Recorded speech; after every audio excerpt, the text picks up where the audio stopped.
We're at the end of the Evil Dead trilogy, the original one. With the naming conventions of this trilogy are all over the place. The first film is called The Evil Dead.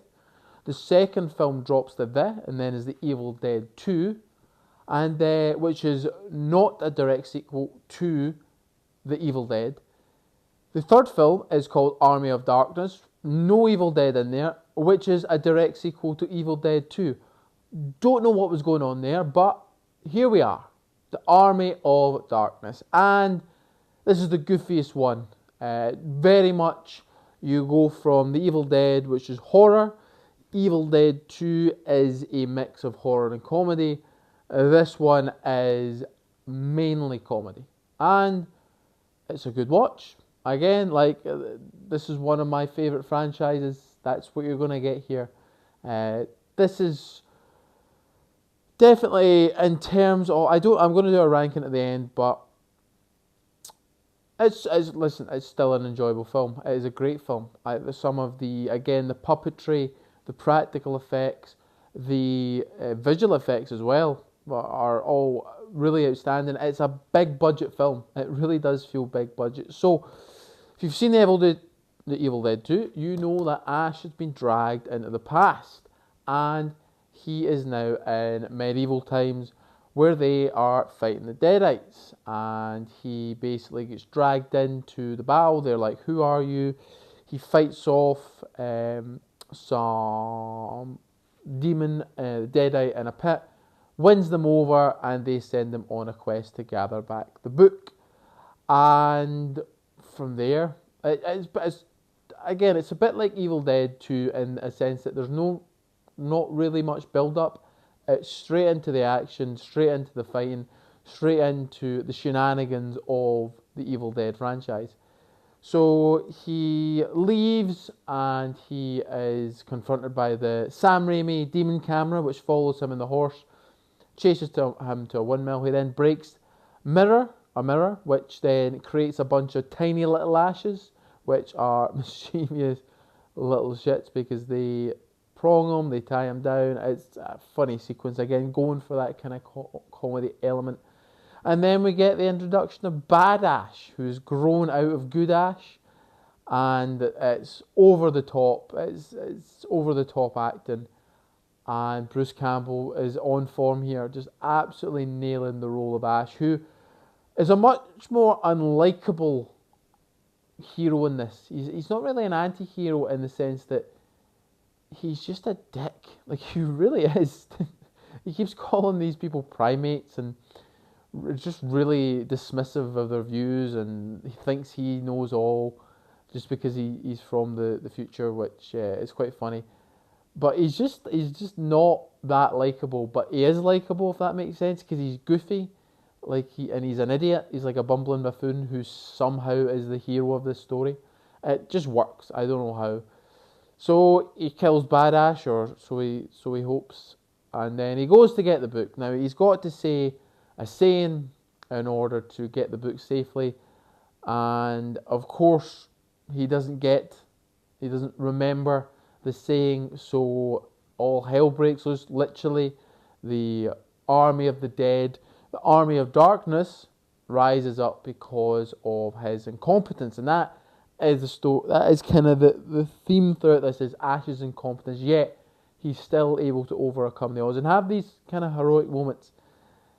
And basically, the film is all about the ending sequence. The army of darkness against the humans who are in the castle protecting the Necronomicon, and it's so funny.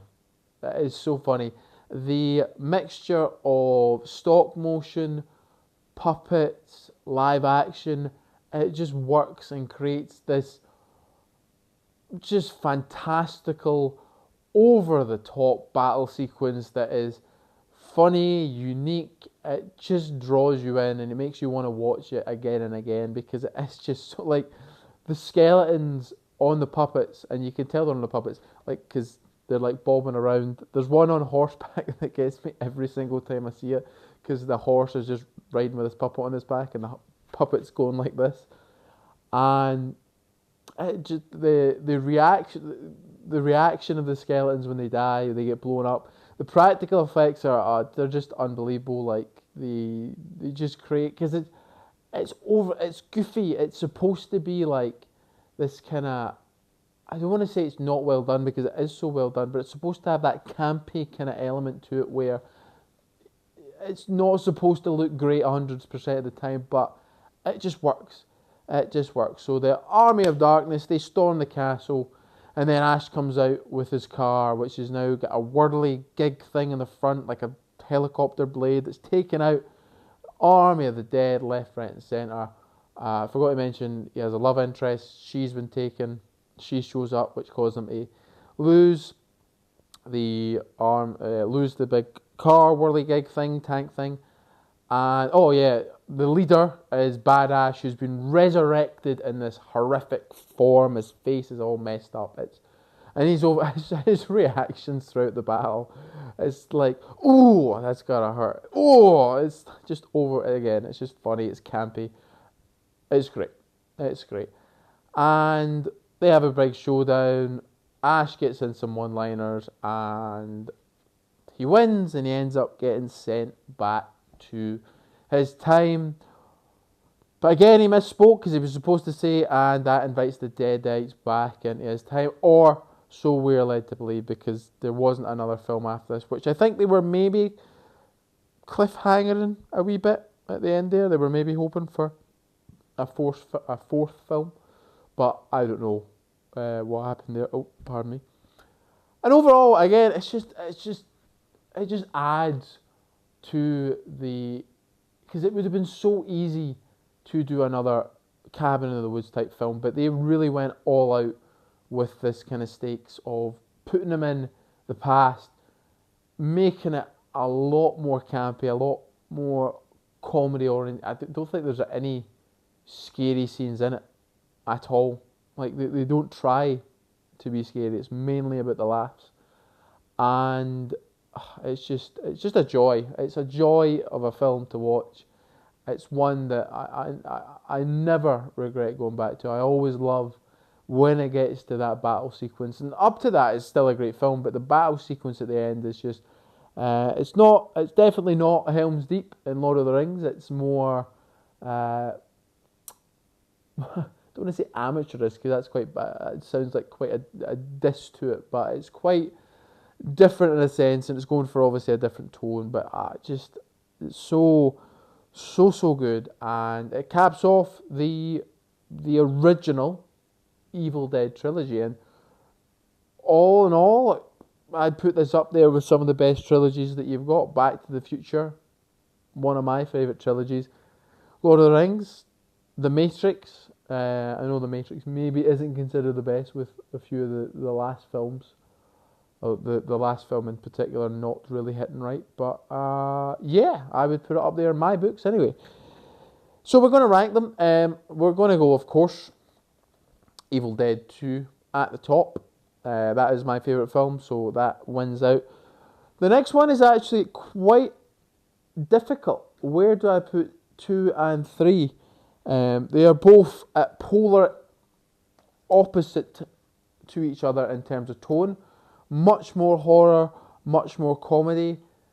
Practical effects are better.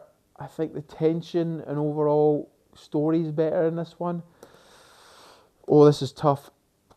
But if I'm going off basically what I've watched in the past couple of days, and what surprised me more than anything was how good the first film actually was. How good the Evil Dead actually was in terms of horror, and in terms of actually laying the groundwork for the Evil Dead 2. It started off the franchise, and it was successful enough that it allowed the Evil Dead 2 to be created. So for that, I think I've got to go for 2, the second place, and no shame coming third. I think it's very close between second and third, but that is my ranking. Evil Dead 2, The Evil Dead, and then Army of Darkness. Now we have 2 more films to add to that ranking, because we have the remake and we have Evil Dead High Rise. And I'm going to do Ash vs. the Evil Dead as well. Jesus, I have a lot to watch in the next couple of days. But we're going to get it done because it's Horror Month. And we are passionate about Horror Month here on the Gaming Gain channel. So we want to make sure we get it done. I'm going to need to go to the shops and buy... what do I need to buy? High Rise and Ash vs. the Evil Dead Season 3. Have I got Season 2? I'll need to look it up. I know I've got Season 1.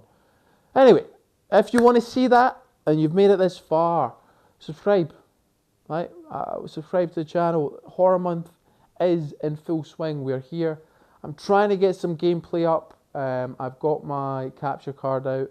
I'm trying to do more stuff with the gaming side of things. I'm trying to do Evil Dead Village on VR for you. I'm having some technical difficulties and actually get it set up, but hopefully at some point I will be able to do that, along with all the more Evil Dead stuff that we have got going on. So if you like the sound of that, subscribe, stay here, like, do all that good stuff. And what's your favourite Evil Dead film? What's your favourite horror film? It's Halloween, it's Horror Month. Let's talk about it below. And with all that being said, all that's left to say is any thoughts, comments, general hostile remarks, leave them below. Thank you very much. Bye-bye.